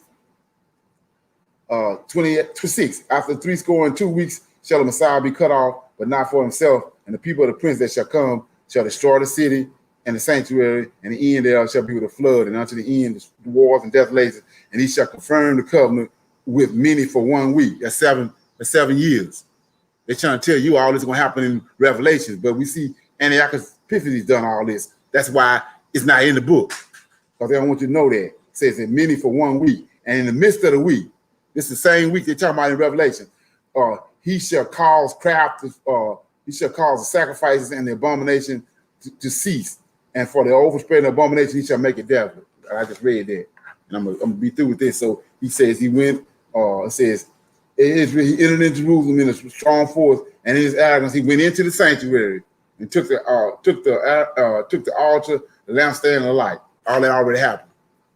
So, like I was saying before, the Israelites, which are our descendants, descended from we are descendants of these people that's over here, the African American. And they fled right here at this point. When this man right here, Antiochus, came and they went to the west coast of Africa. And they stayed there until the curses of Deuteronomy 28 came upon them, Deuteronomy 28 and 68. The ships came and brought them over here. And when I showed you how they still had their names. They had the Israelite names. And then they took away the Israelite names between the time they left Africa and got here. They had changed the names up to fool the rest of the world, because the rest of the world wouldn't have bothered with them if they knew who they were. So they changed their names. Okay. So, like I was saying before, with that being said, I'm gonna read this right here and I'll be through with it. You can open up for some Q&A. So, like I said, the Most High had already promised us that he already knew all this was gonna happen. So he promised us this right here. Oh. So he promised us this right here. I'm gonna read this and I'm gonna close out.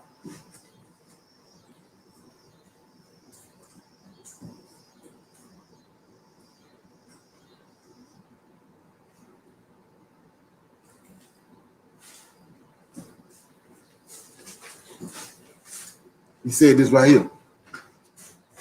That he was I'm gonna read it right quick.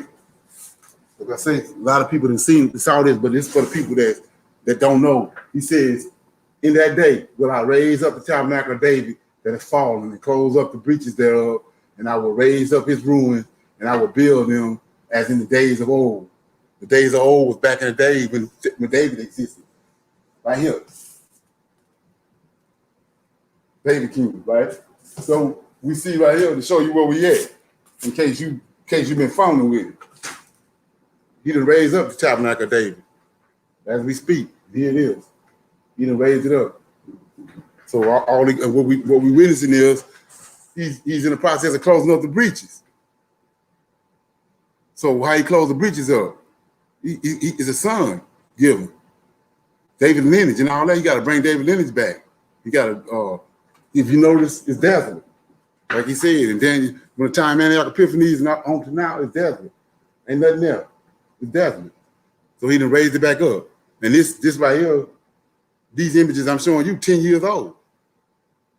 So when you understand that, we know that it's a 400-year prophecy, and it started in 2016. So they say it's 2016, 2019. I mean 1619, and it's 2019, 400 years later, and we in 2020, and we in the middle of a worldwide pandemic.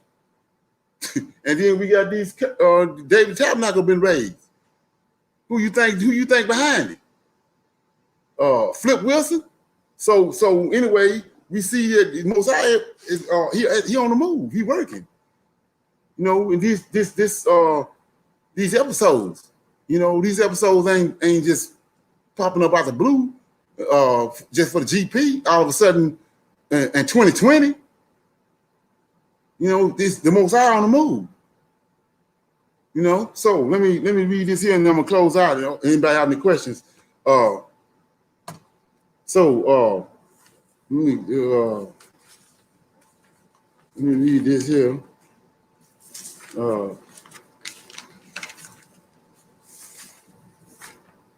The time of the Israelite deliverance from our oppressors is at hand.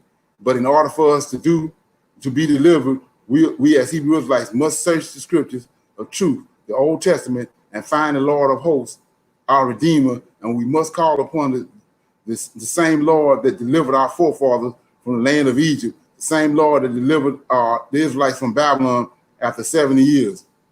And in closing, the Lord of hosts proclaimed to Israel in times past, Deuteronomy 4, verses 35 through 37, unto thee it was shown that thou might have known that the Lord, he is God. There is none else besides him. Out of heaven, he made thee to hear his voice, that he might instruct thee. And upon the earth, he showed thee his great fire, and thou heardest his words out of the midst of the fire. And because He loved thy fathers, therefore he chose their seed after them, and brought thee brought thee out in his sight with his mighty power out of Egypt. And so, like I said, with that being said, understanding who we are and understanding all the things that the Most High have shown our forefathers and the things that he's proclaimed to us. Like I said, we see his hand right now, and our time is short. Our time is very short. So, like I said before, with that being said, I was going to open it up for a little Q&A before we close out.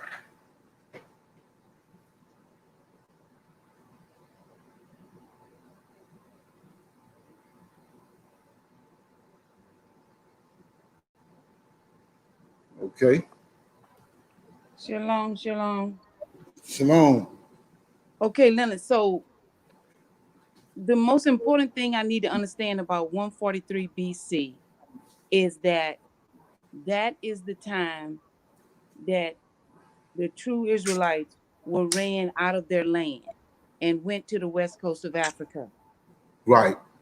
Okay. Now, what do I need to understand about 70 AD? That the people that was in the land was not the true Israelites. Right. It was not true Israelites, and they had not been the true Israelites for a long time. From 143 BC, all that history that's been given us with Jesus coming, laying hands on people, all that was Edomites. Okay. Josephus is an Edomite. The Israelites have been long gone, way back when Daniel 9:26 is the prophecy of Daniel 9:26, 27, 28 is Antioch-Epiphanes. But they telling you that he's coming in the future. Mm-hmm. But he already came way back then, and the Israelites is gone. Mm-hmm. So when you understand what I'm saying, you know, it's just like I was showed that it's a Enoch in Satan's, Cain's firstborn son was named Enoch. Mm-hmm. Whereas another Enoch over there in Adam's lineage, it's a Lamech in Cain's lineage. It's a Lamech in Adam's lineage. It's a Methuselah in Cain's lineage. There's a Methuselah in Adam's lineage. Well, it's if Israel if Esau stole the land in 143 BC when Antioch Epiphanes came and the Greeks and they stole the land by lot, they end up calling themselves by the same name, or Dan, Naphtali, Judah, Benjamin. They got the same names, but they're not Israelites there. So it's two Dans. Okay. It's two Judahs. It's two Benjamins. Okay. So when you understand that, who is these people that came and overtook Europe? They call them the Saxons. So what do Saxon mean? Isaac's sons. It's the fake ass Jews. Okay. The 12 tribes the Edomites that stole the land. That when they left, they fled into Europe. That's the Saxons. Mm-hmm. But we see that the Israelites, when Antioch Epiphanes came, they fled and went into Egypt. They went to Africa and ended up on the west coast of Africa. The real Jews. These people here that went, they using the same name. That's why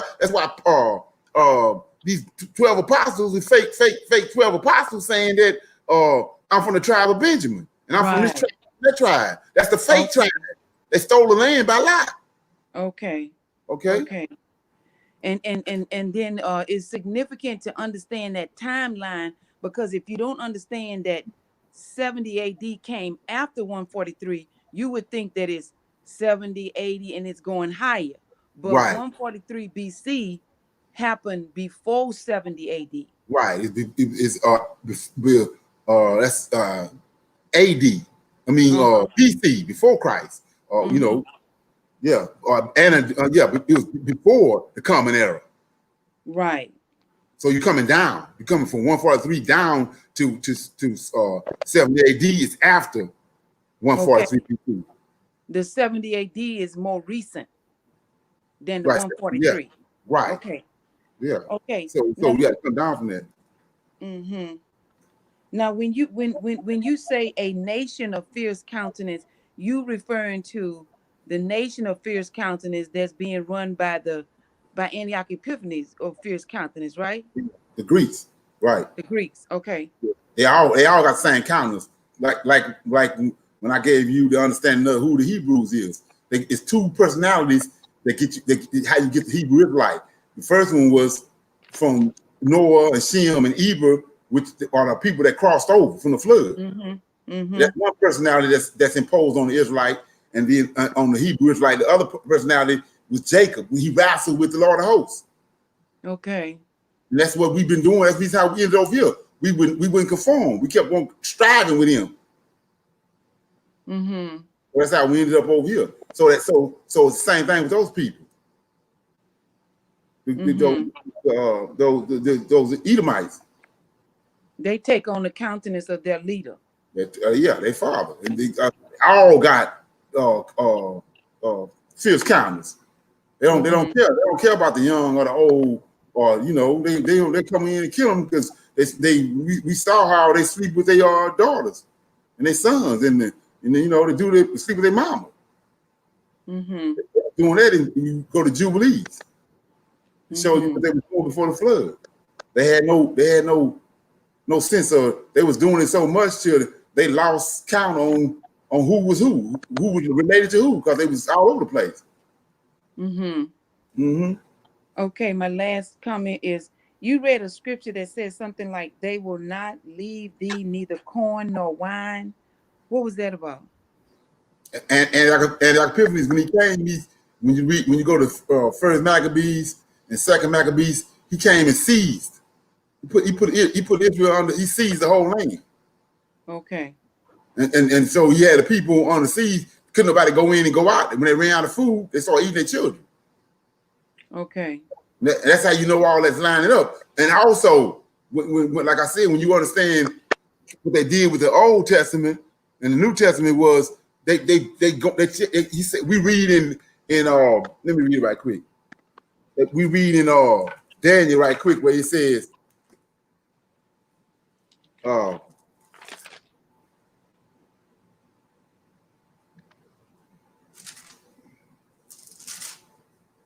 says, and his power shall be mighty, but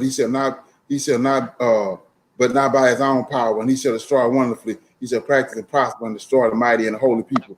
And through his policies, he shall cause craft to prosper in his hand, and he shall magnify himself in his heart, and by peace he shall destroy many, and he shall also stand up against the prince of princes. So he came in, seized the land, put all the people under subjection. They couldn't go in or come out, and then eventually they started eating their own children. And we read that in Deuteronomy 28. Moses told them all that was going to happen. And that's what Antioch Epiphanes did. Right. So like I say, the dots have to be connected for you to see all that. Right. And so he changed times and all that. He switched they switched all the times around to make all this work. So one of the examples is they got Jesus. When you understand the words that's in red in the New Testament is an Edomite think tank right there. Jesus ain't said them. They got together with a think tank and wrote that down. So he says, when you see Jerusalem surrounded by army, therefore flee to the mountains, right? Well, Antioch Epiphanes had it surrounded. He had it on the siege. Right. So what are you talking about? And what they do? They fled to the mountains. They fled and went across into Egypt and ended up on the west coast of Africa. But it wasn't during the time of Jesus. They using those. They just stole those the event and hijacked it and put it in another time frame. But and then not only that, Pompey surrounded Jerusalem with arms. So what you talking about? You surround the city, when you see Jerusalem surrounded with army. Yeah. But like I said, it's the Most High is at work. It's not a coincidence that all of a sudden you got all these blacks started putting it on their mind to get a college education. Then you come out to find out that it's so many of them got college education, but they're not giving them jobs to correspond with the education they got, right? Mm-hmm. So you sit there and say, well, damn, what's going on? Well, they can read. Right. That's the whole purpose why you sit on that's why it's why they got an education at this hour. Because now they can comprehend the scriptures. When they hook wing people back then with that what's written in red, people was illiterate. Mm-hmm. They wasn't as versed as they are today, but now the Most High got the whole world versed. So now you can read this, you can read and see that you've been hoodwinked. Mm-hmm. And that's what's going on right now. He said he's gonna help us. Mm-hmm. Yeah. Yeah. Okay. Thank you. All right. Anybody else got any comments or questions or whatever?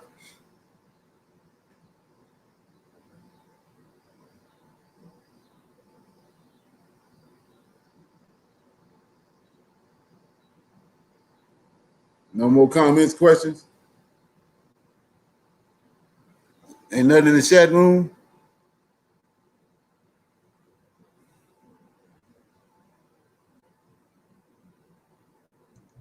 No, there's no comments in the chat.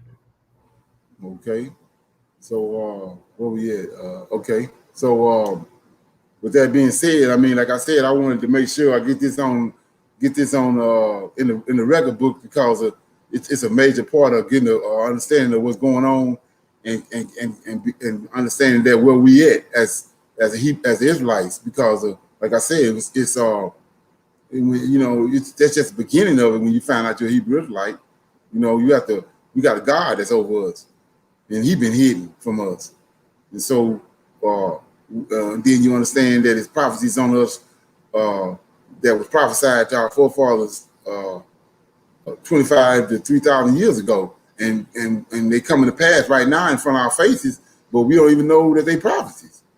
We looking at them and looking to go to CNN and to Fox News and MSNBC trying to figure out what the hell going on when it's right there in the scriptures. And so it was one of the reasons what inspired me to a lot of people know who that we the Israelites, but not to this magnitude right here, and knowing the importance of it. So that's why I felt the need to do this episode right here. And I'm next week I'm planning on doing episode 9, dealing with Esau and Japhet. Because both of them hate Jacob, and they came together as one, which is Edom. And Edom is wrong, the fourth beast. And so, with that being said, being that there's no more questions on the line, I want to say shalom, and another shalom.